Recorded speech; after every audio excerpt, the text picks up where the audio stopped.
Bienvenue dans le Point de l'Actu, votre rendez-vous hebdomadaire avec l'essentiel de l'actualité africaine, sélectionné par la rédaction de Océance News. Du sport à la santé, en passant par l'économie, l'énergie et l'innovation, retrouvez les faits marquants qui ont animé le continent cette semaine. Installez-vous confortablement et voici ce qu'il ne fallait pas manquer sur oceansnews.com. Nous commencerons avec le football. La star égyptienne Mohamed Salah continue de marquer l'histoire du football. Il a été élu joueur de l'année 2025 par la Football Writers Association, une récompense décernée par la presse sportive anglaise. C'est la troisième fois qu'il remporte ce prix prestigieux, un exploit qu'il partage désormais avec la légende Thierry Henry. Salah a terminé la saison avec 28 buts et 18 passes décisives, toutes compétitions confondues. Son influence dans le jeu de Liverpool reste exceptionnelle.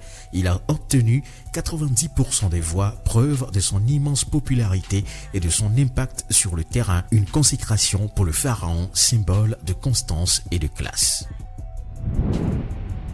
Nous poursuivons avec le Togo qui accueillera bientôt Prism, une plateforme de recherche en santé mondiale, fruit d'un partenariat entre le ministère togolais de l'enseignement supérieur et l'ANRS-MIE, une agence française spécialisée dans les maladies infectieuses émergentes.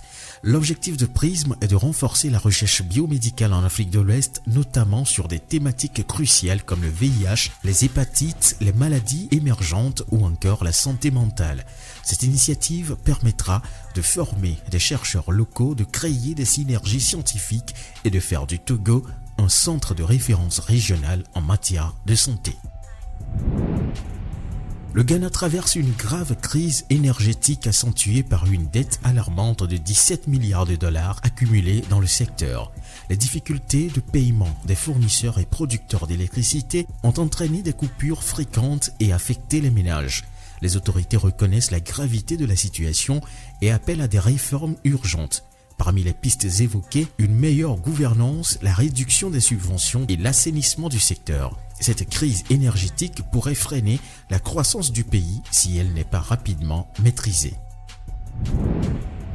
Toujours dans la sous-région ouest-africaine en Côte d'Ivoire cette fois-ci, l'entreprise ivoirienne en plein essor Mayelia Automotive a officiellement ouvert une nouvelle station-service à Yamoussoukro, la capitale politique du pays. L'inauguration de cette station ultramoderne le mercredi 21 mai 2025 est une nouvelle étape dans l'expansion du groupe déjà présent à Abidjan.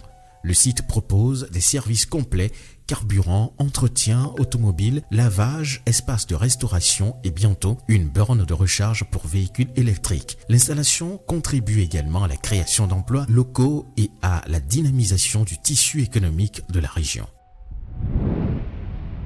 Nous poursuivons avec l'actualité au Soudan. Le professeur Mohamed Yacoub Janabi, éminent cardiologue soudanais, a été nommé président du conseil exécutif de l'OMS pour un mandat d'1 an.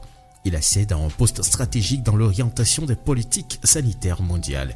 Directeur du Centre national des maladies cardiaques à Khartoum, il est reconnu pour son engagement dans l'amélioration des soins au Soudan malgré le contexte de crise. Son élection est la montée en puissance des voix africaines dans les grandes institutions internationales. Pour finir ce tour d'horizon, nous allons parler de l'Égypte qui finalise les préparatifs pour lancer officiellement sa nouvelle capitale intelligente située à une quarantaine de kilomètres à l'est du Caire. Ce projet titanesque vise à désengorger la capitale actuelle et à proposer une vision moderne de la gestion urbaine. La ville accueillera des sièges des ministères, des ambassades, des grandes entreprises et des logements, écoles et hôpitaux. Elle est dotée d'infrastructures numériques de pointe, de panneaux solaires et de systèmes de surveillance intelligents. Avec cette nouvelle capitale, l'Égypte veut s'imposer comme un modèle d'urbanisme futuriste en Afrique. C'est ainsi que s'achève ce tour d'horizon de l'actualité africaine de la semaine. Pour plus de détails et d'articles, rendez-vous sur notre site www.oceans-news.com et restez connectés pour ne rien manquer de l'évolution du continent. À la semaine prochaine pour un nouveau point de l'actu avec Océans News. C'était Joël Kokou.